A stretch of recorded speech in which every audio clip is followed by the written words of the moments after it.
A tempestade veio do nada. Uma fúria de vento e chuva varreu a noite como se guardasse um rancor pessoal contra a nossa pequena cidade no interior de Minas. Eu estava em casa sozinha.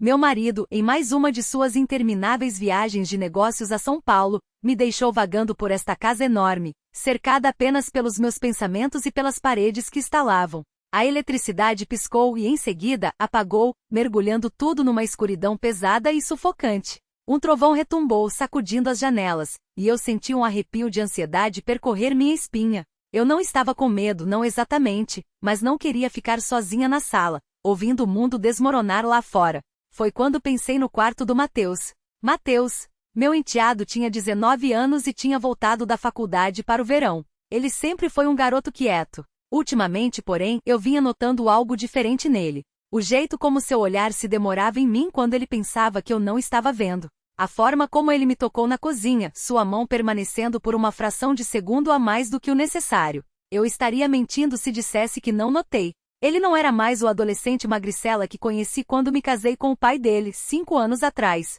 Ele havia crescido, estava alto e de ombros largos, com um maxilar que poderia cortar vidro e um olhar tão penetrante que me deixava enjoada se eu me permitisse encará-lo por muito tempo.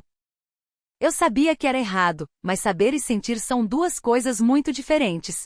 A tempestade se intensificava a cada minuto. O trovão rasgava o céu, e o vento uivava entre as árvores como um animal selvagem tentando entrar. Eu estava parada na janela da cozinha, observando a chuva bater violentamente contra o vidro. A luz piscou algumas vezes e então, a escuridão total, completa, sufocante. Tateei a gaveta da cozinha até meus dedos encontrarem uma lanterna. Quando a acendi, a luz era fraca, lançando sombras longas e dançantes nas paredes. Era pouco, mas era alguma coisa.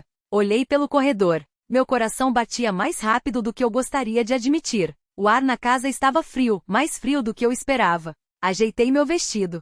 A seda fina grudava na minha pele, inútil contra a queda brusca de temperatura. Meus pés descalços sussurravam no assoalho de madeira enquanto eu me dirigia à escada. A lanterna tremia um pouco na minha mão. Parei no pé da escada, ouvindo. A tempestade rugia lá fora, mas a casa estava silenciosa, silenciosa demais. Cada passo na escada fazia a madeira gemer sob meus pés. Parei em frente à porta do Matheus, no fim do corredor. Só de estar ali, meu coração acelerou. Estendi a mão e chamei baixinho. Matheus? Minha voz mal superava a fúria da tempestade. Você está acordado? A porta se abriu com um rangido revelando. Ele estava parado na entrada, sem camisa. A luz suave de uma vela atrás dele destacava seu físico definido. Suas calças de moletom estavam baixas em seus quadris, e seus cabelos escuros estavam bagunçados, como se ele estivesse se exercitando ou talvez se revirando na cama. Mas foram seus olhos que me pararam, o jeito como encontraram os meus, cheios de algo indescritível, mas claro, uma mistura de curiosidade, preocupação e algo mais que eu não conseguia identificar. Você está bem? Ele perguntou, sua voz baixa, quase um sussurro contra o barulho da chuva no telhado. Eu assenti rapidamente, levantando a lanterna entre nós. A energia acabou. A tempestade está forte. E eu não queria ficar lá embaixo sozinha. Ele não hesitou. Deu um passo para trás e abriu mais a porta. Pode ficar aqui. Está mais quente aqui, de qualquer forma. Hesitei por um instante, mas o vento uivou de novo, e um relâmpago iluminou o corredor com uma luz branca por uma fração de segundo. Foi o suficiente para me convencer. Eu entrei. Seu quarto era pequeno, mas preenchido por um calor silencioso. Uma única vela queimava em sua escrivaninha, lançando sombras trêmulas que dançavam nas paredes. O cheiro de seu perfume era sutil, mas reconfortante. Havia livros empilhados no chão e na mesa de cabeceira, ao lado de uma xícara de chá pela metade. A cama estava desarrumada, como se ele também estivesse inquieto. É bem aconchegante aqui, eu disse baixinho, sentando-me na beirada de sua cama. Pelo menos comparado com o resto da casa. Ele deu uma risada baixa que me causou um arrepio inesperado. Eu gosto. A tempestade não me incomoda muito, mas eu entendo. Elas também me assustavam antigamente. Havia algo reconfortante nisso.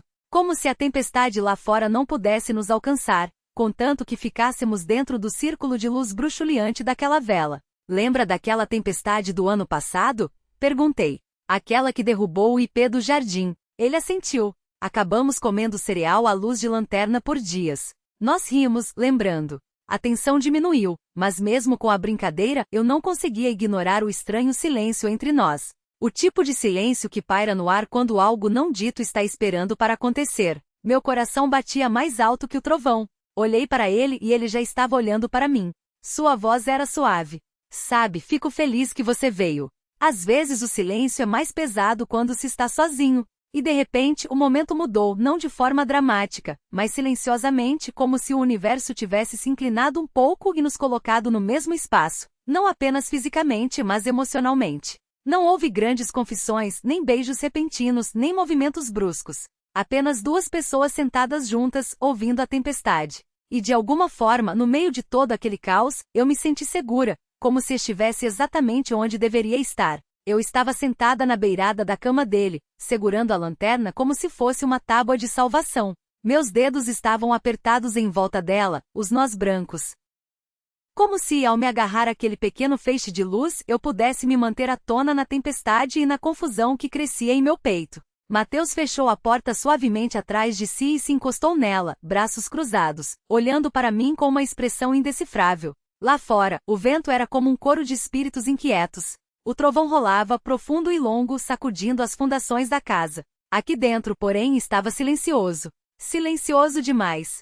O tipo de silêncio que dá espaço para os pensamentos que você tenta ignorar. O ar estava pesado, não só com a chuva, mas com algo não dito, como segundos antes de um relâmpago, quando o ar crepita com eletricidade e tudo parece em pausa. Senti o olhar de Mateus em mim.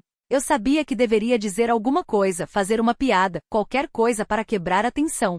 Mas um turbilhão de pensamentos passava pela minha cabeça, e minha boca de repente ficou seca. Você está bem mesmo? Ele perguntou, sua voz suave, mas íntima de uma forma que era quase chocante. Ele se moveu em direção à cama e sentou-se ao meu lado, sem me tocar nem mesmo roçar em mim. Apenas perto, mas perto o suficiente para que eu sentisse o calor de seu corpo. Sua presença era como um reconhecimento silencioso. A alça do meu vestido escorregou um pouco do meu ombro, e vi seus olhos se demorarem ali por um momento antes de ele desviar o olhar bruscamente. Seu maxilar se contraiu. Aquele pequeno movimento dizia volumes. Sim, respondi, minha voz mais baixa do que eu pretendia. É só a tempestade. Me deixa um pouco nervosa, eu acho. Ele assentiu lentamente. É o barulho, disse ele. Mas nós dois sabíamos que não era da tempestade que ele estava falando. Virei-me para encará-lo, e ele já estava olhando para mim. Havia algo em seus olhos, uma intensidade profunda, crua e espontânea. Não era novo. Eu já tinha sentido isso antes. Os flashes, o olhar que durava um segundo a mais, o toque demorado, o silêncio pesado. Eu me mexi na cama e meu joelho roçou dele. Nós ficamos imóveis, mas nenhum de nós se afastou. A vela na escrivaninha tremeluzia, lançando sombras longas e dançantes nas paredes. Seu rosto estava banhado por aquela luz dourada, ao mesmo tempo nítida e suave. E naquele instante eu vi a verdade. Não apenas o desejo dele, mas o meu também. Por semanas, talvez mais, eu o vinha vendo de forma diferente. Surpreendia-me ao vê-lo trabalhando no jardim, sem camisa, com o suor brilhando em suas costas, cada movimento concentrado e seguro. Eu observava consertando coisas pela casa, a facilidade em suas mãos, a calma em sua voz, uma firmeza que me tranquilizava. Eu dizia a mim mesma que não era nada, apenas pensamentos passageiros, uma mente ociosa e sem rumo. Mas ali na escuridão, com a tempestade lá fora e o silêncio nos envolvendo, não parecia mais insignificante. Era real eu. Comecei, sem saber ao certo o que ia dizer. Eu só precisava dizer algo, qualquer coisa para me ancorar, mas ele me interrompeu suavemente, sua voz baixa. Eu tenho pensado em você. Aquilo me atingiu. Seus olhos não se desviaram. Eu sei que não deveria. Eu sei que é complicado, mas não consigo evitar. Eu o encarei, o coração batendo mais forte que a tempestade.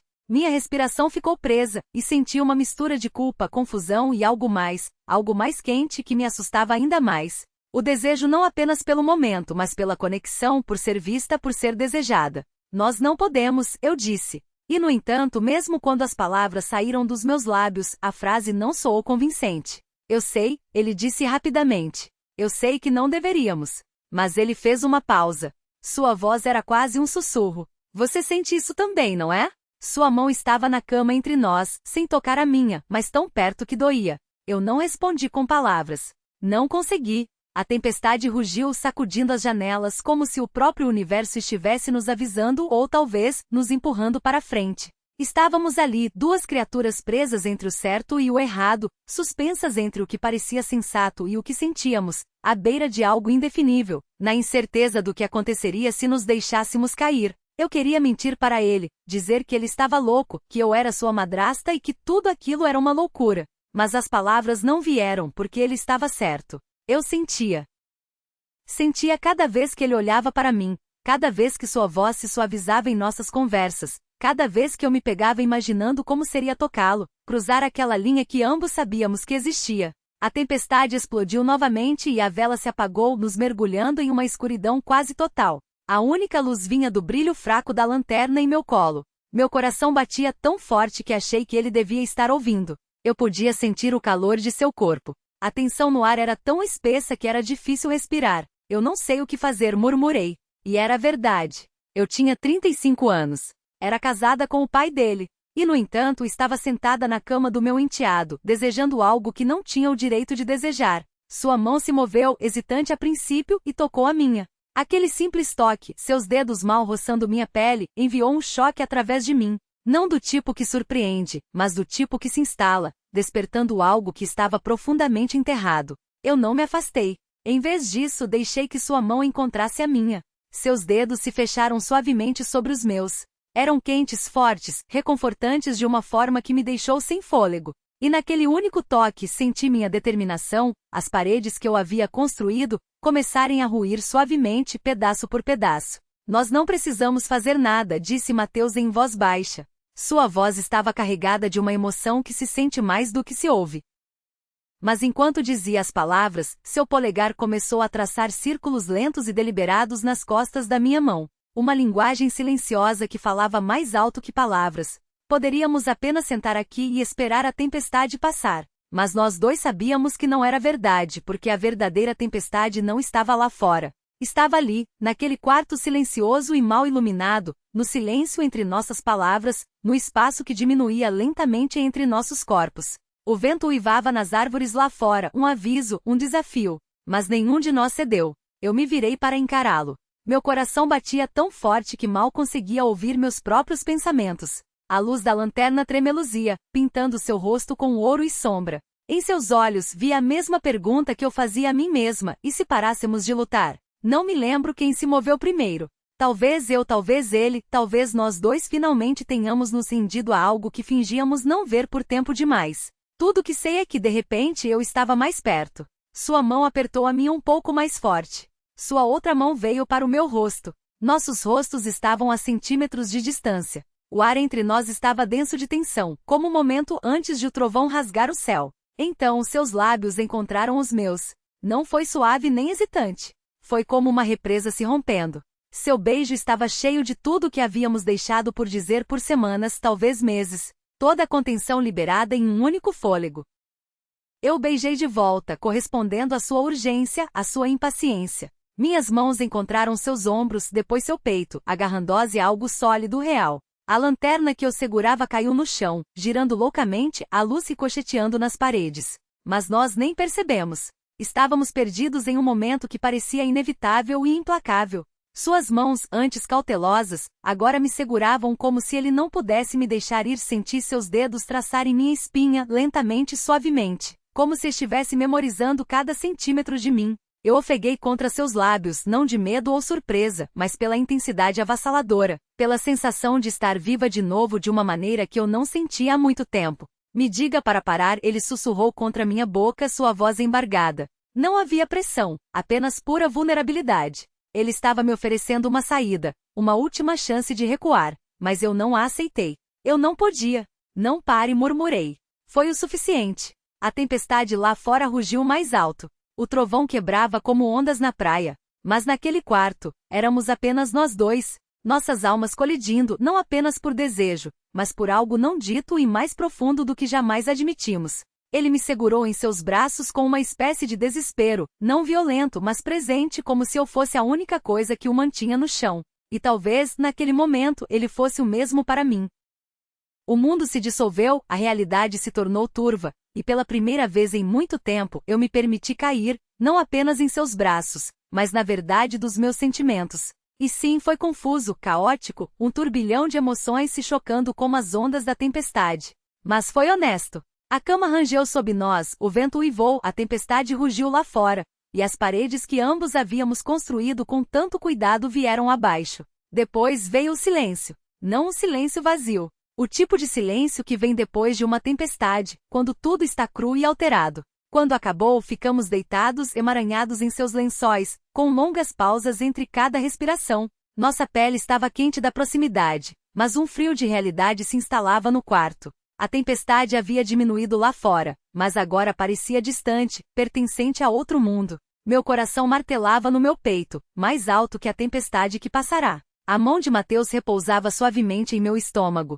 Seu toque era lento, quase reverente. Nós não deveríamos ter feito isso, murmurei. As palavras saíram arranhando minha garganta, como um segredo tentando escapar. Eu sei, ele sussurrou de volta. Eu sei, mas não me arrependo. Virei-me para ele, atraída pela força de suas palavras. Seu rosto estava meio escondido nas sombras, mas eu podia ler o conflito em seus olhos. Cru e real procurei algo para dizer, uma maneira de dar sentido a tudo aquilo. Mas não havia nada, nenhuma desculpa, nenhuma saída. Apenas a verdade pesada que grudava em nossa pele como o ar úmido ao nosso redor. Nós havíamos cruzado a linha. Não falamos mais naquela noite. O silêncio já era pesado o suficiente. Quando a energia finalmente voltou na manhã seguinte, a luz parecia implacável, como se expusesse cada parte de mim que eu queria esconder. Deslizei silenciosamente para fora de sua cama. Meu vestido de seda parecia um escudo fino contra o meu corpo. A culpa era um nó apertado no meu peito. Meu coração doía com algo que eu não entendia completamente. Mateus não me parou, não disse adeus, mas senti o peso de seu olhar nas minhas costas enquanto eu saía. E no fundo, eu sabia que aquilo não era o fim nem para ele nem para mim. A casa estava estranhamente quieta. A tempestade passará, mas deixará algo em seu rastro, algo invisível, mas inegável. Movi-me pela cozinha como um fantasma, fazendo café, limpando bancadas, fingindo que o mundo não havia se deslocado sob meus pés. Mas eu não era a mesma. Não podia ser. Eu havia feito uma escolha irreversível. Os dias que se seguiram foram como uma dança que nenhum de nós queria admitir que estava dançando. Evitávamos conversas, mas nossos olhares eram mais altos que confissões. Cada toque acidental de mãos, cada pausa em uma conversa, nos lembrava daquela noite. Uma noite que deveria ter sido um erro, mas que parecia mais verdadeira do que qualquer coisa que tínhamos fugido. Então meu marido voltou. Ele trouxe com ele o barulho, as risadas e a rotina, a vida que eu deveria viver. Eu sorri, servi o jantar, desempenhei meu papel perfeitamente, mas por dentro eu estava desmoronando. À noite, enquanto ele dormia ao meu lado, eu encarava o teto, atormentada pela culpa, mas também pelo desejo. Um desejo por aquele homem, naquele quarto, naquela noite. Uma noite que parecia mais real do que qualquer coisa que eu havia vivido em muito tempo. Eu não sabia para onde iríamos a partir dali, se enterraríamos aquilo para sempre ou se mergulharíamos ainda mais fundo desta vez. Tudo que eu sabia era que a tempestade não havia deixado apenas galhos quebrados e ruas alagadas. Deixou uma rachadura na minha alma, e nessa rachadura, algo havia florescido. Algo perigoso, algo bonito, algo que eu nunca conseguiria esquecer.